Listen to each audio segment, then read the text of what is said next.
Assalamualaikum warahmatullahi wabarakatuh.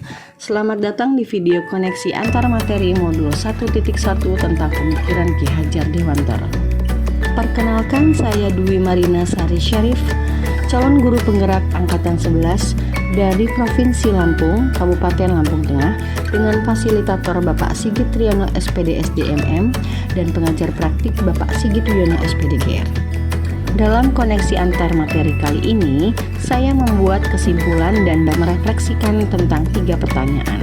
Pertanyaan pertama yaitu, apa yang Anda percaya tentang murid dan pembelajaran di kelas sebelum Anda mempelajari modul 1.1? Pertanyaan kedua, apa yang berubah dari pemikiran atau perilaku Anda setelah mempelajari modul 1.1 ini? Kemudian pertanyaan yang ketiga, apa yang dapat segera Anda terapkan lebih baik agar kelas Anda mencerminkan pemikiran Ki Hajar Dewantara? Pertama, apa yang Anda percaya tentang murid dan pembelajaran di kelas sebelum Anda mempelajari modul 1.1? Sebelum saya mempelajari modul 1.1, proses pembelajaran yang saya lakukan di kelas masih berpusat pada guru. Setelah saya mempelajari modul 1.1, seharusnya pembelajaran berpusat pada peserta didik, menyesuaikan kodrat alam dan kodrat zaman. Saya juga meyakini bahwa proses pembelajaran harus berpihak pada peserta didik, di mana setiap peserta didik merasa didukung dan dilatih untuk mengembangkan potensi yang dimiliki oleh peserta didik masing-masing. Pertanyaan kedua, apa yang berubah dari pemikiran atau perilaku Anda setelah mempelajari modul 1.1 ini? Setelah mempelajari modul 1.1, pemikiran dan perilaku saya tentang pendidikan dan pembelajaran mengalami beberapa perubahan.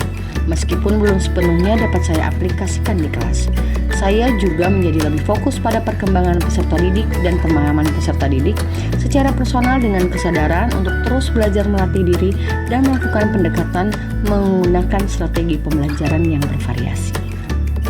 Perubahan pemikiran dan perilaku saya meliputi beberapa hal, yaitu merubah pemikiran yang bahwasanya guru bukanlah satu-satunya sumber belajar peserta didik, tapi sumber belajar dapat dari apapun dan dimanapun.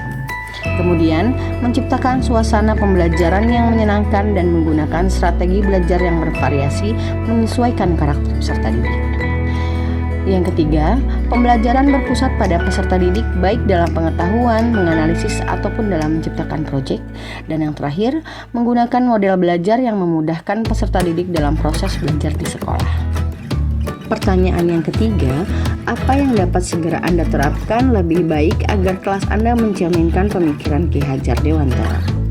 Beberapa hal yang dapat saya terapkan yaitu, pertama, merancang pembelajaran yang interaktif dan menyenangkan dengan melibatkan peserta didik, mengutamakan karakter dan budi pekerti peserta didik. Yang kedua, menerapkan pembelajaran yang menuntun bukan yang menuntut, dengan mengintegrasikan setiap pembelajaran dengan pencapaian profil pelajar Pancasila. Yang ketiga, menerapkan pembelajaran yang sesuai dengan kodrat alam, kodrat zaman, menyesuaikan budaya lokal yang ada di sekitar kita.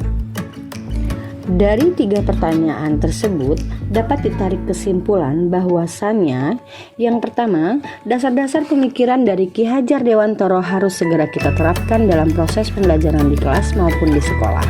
Kedua, pendidikan adalah menuntun anak sesuai dengan minat dan bakatnya. Ketiga, pendidikan bukan hanya ilmu akademis saja, namun perlu penanaman karakter dan budi pekerti yang baik. Dan yang keempat, pendidikan sejatinya adalah menghamba pada peserta didik, menuntun dan melayani. Demikian video koneksi antar materi modul 1.1 tentang pemikiran Ki Hajar Dewantara. Semoga dengan mempelajari modul ini, kita bisa mengaplikasikan isi modul tersebut di kelas masing-masing. Semangat perubahan, semangat merdeka belajar, dan salam guru penggerak. Terima kasih. Wassalamualaikum warahmatullahi wabarakatuh.